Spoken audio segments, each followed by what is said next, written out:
Good morning, everybody, and thank you. Delighted to be here. And before I get going, I want to have a big shout out to evokeAG. This is a pretty amazing event that you're putting on here. I know there's a hell of a lot of work that goes into this, and I just want to give a big shout out to the team. I know there's a lot of work that goes into this, so big call out to John and the team. We launched our Thrive Australia Challenge last week, and we did that in partnership with the Victorian government and also with CSIRO. And I guess we wouldn't be here if it wasn't for Evoke and if it wasn't for Victorian government and CSIRO, so thank you for that. So I've been in Silicon Valley for 22 years. I haven't lost my accent, so just in case, I'm actually originally from Ireland. And what is an Irishman doing in Silicon Valley?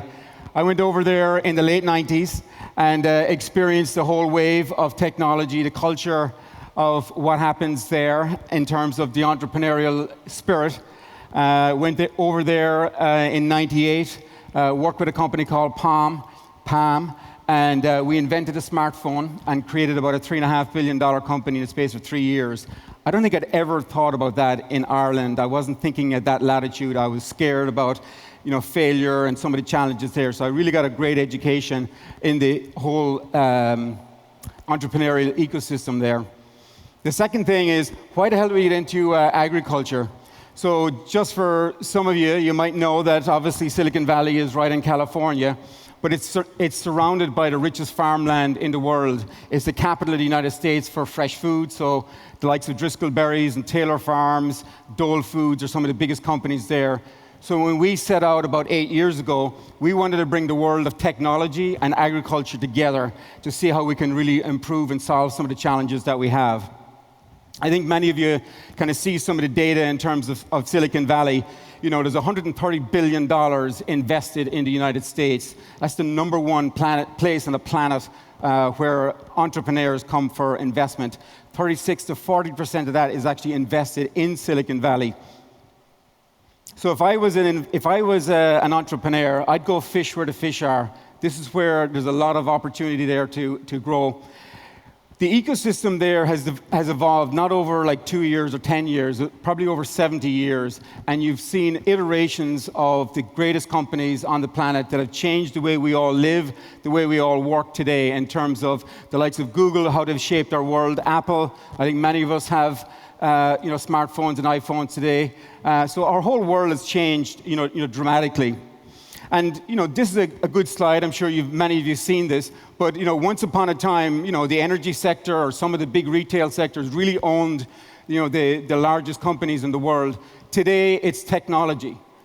But the biggest challenge that we're dealing with, everybody in the room here, is agriculture. And how do we feed a growing population? This is probably the most exciting part of my life, being involved in this, because there's nothing more important than this industry. This is the industry that puts food on our table at home. It's the industry that can drive a sustainable planet, and it's an industry that can really create huge value for every country on the planet. The challenges are fairly significant, though. We've got a growing population. We've got major challenges in terms of climate, water scarcity. Labor is a massive issue, certainly in California. I know it is here in terms of both scarcity of labor and the cost of labor. Also, it's hard to imagine that in the 21st century that we're seeing major food safety issues. So we're really dealing with some major challenges. In addition to that, the consumer is changing the game. Consumers are now looking for trust in a product. They're looking for where that product come from. Health is more important than just taste. So it's really changing the game. 50% of the planet today is made up of Gen Z or millennials. This is a whole new world for our business and for our industry to be able to support this new generation that is looking beyond just the traditional food. They're looking to make a global impact. Our ecosystem, just like what we set out in Silicon Valley, was to kind of bring the world's leaders in terms of technology, investment, the entrepreneurs from all over the world. Today we work with about 3,500 startups in various different countries, about 90 different countries around the world. And our platform that we built is really kind of working with major corporations that are looking for that needle in the haystack, that company that could disrupt their technology and disrupt their company. And we run an accelerator called Thrive, and our investment fund is called SVG Ventures. And the ecosystem is really what kind of brings all this together. That's why evokeAG is so important today, because the ecosystem, bringing a group like this together, is so powerful to building relationships and building a great business. One of the things that we did about 7 years ago was founded the AgTech Summit that didn't exist at the time. We did a partnership with Forbes Media, and now we're bringing the entrepreneurs that come through our program right on the world stage, reaching about 2 billion people when they're exposing their technologies to the world. Over the course of the last number of years, we focused on growth stage companies, companies that are the most significant companies in our sector. We have identified 50 of the best companies on the food side and 50 of the biggest companies on the ag tech side. This is an analysis that we've been doing for the last 4 years, or 4 months, feels like 4 years.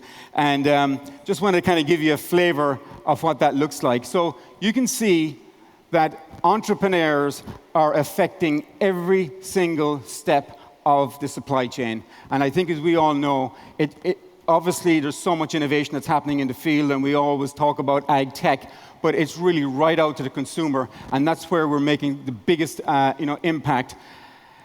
The companies that are in this space, this is just a flavor. So these are the top companies that would either have raised the highest amount of capital. They're making the biggest impact in terms of traction in the industry, and they're obviously got some world-class teams. We kind of looked at the different categories. Obviously, biotech has been around for a long, long time, so crop protection, nutrition is still hugely important for this industry. But look at next generation foods. This is the new proteins that are coming, and I know you're very aware of that. That's really gone up to about a $2 billion business in terms of investment.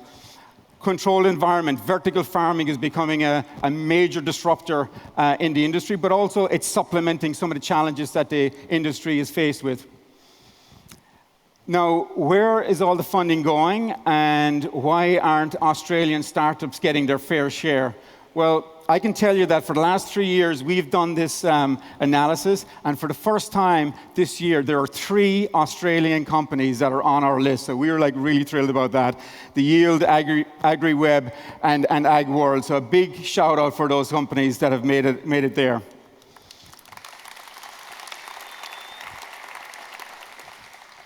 Our accelerator is mostly focused on the very early stage companies, so companies that need their first $1 million or first $500,000. We've worked with those to help them create access. We've been doing it for about 5 years, and many of the companies are really seeing some really good success in terms of what we're doing.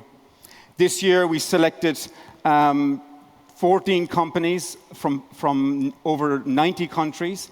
We had over 550 applications, and again, we ran our Thrive Australia Challenge last week, and we have 3 Australian companies that we have invested in last week that are coming over to Silicon Valley this month. And again, we're really seeing that Australia is stepping up, and last year in particular was probably the best year from an ag tech perspective in Australia. Obviously, there's a long way to go, but if you look at the stats, this is coming from PitchBook. Many of you might be familiar with PitchBook. It's the main platform that's capturing all the data in terms of venture capital investment. So we've really looked at some of the leading countries and compared how Australia is doing. So you can see, obviously, 2019 was a phenomenal year for startups in Australia, and hopefully we'll see this as the start of a long journey in terms of growth in this space. So if we look over the next 10 years, what's going to happen? Are these big companies that are, owning the space today going to still be there? Are some of them going to get disrupted? Where is Google today? Where is Amazon today? What are they going to do? Because once they enter the market, they're going to really revolutionize, our space. I can tell you, this is my prediction. We've got some certain knowledge here or there, but Google and Google X are heavily focused on the whole farm management side. Look at all the assets they have. They have, satellite imagery, they have mapping all over the world. I think they're going to enter this year in a big way. And I think they're going to lead a significant revolution that's happening right now.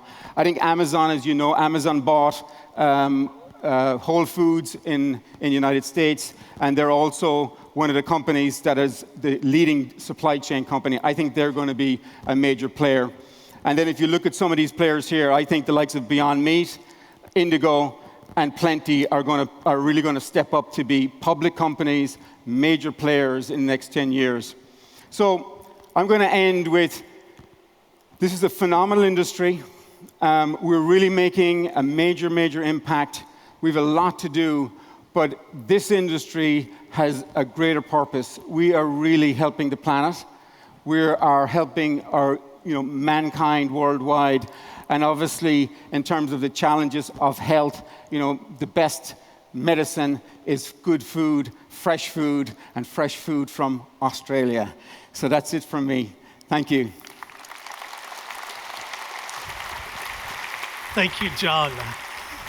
Thank you. And thank you for coming out to Australia. I'm going to hang out here for the next panel. Well, just wait one moment, because I want everyone just to give you another round of applause, because that was fantastic. And John,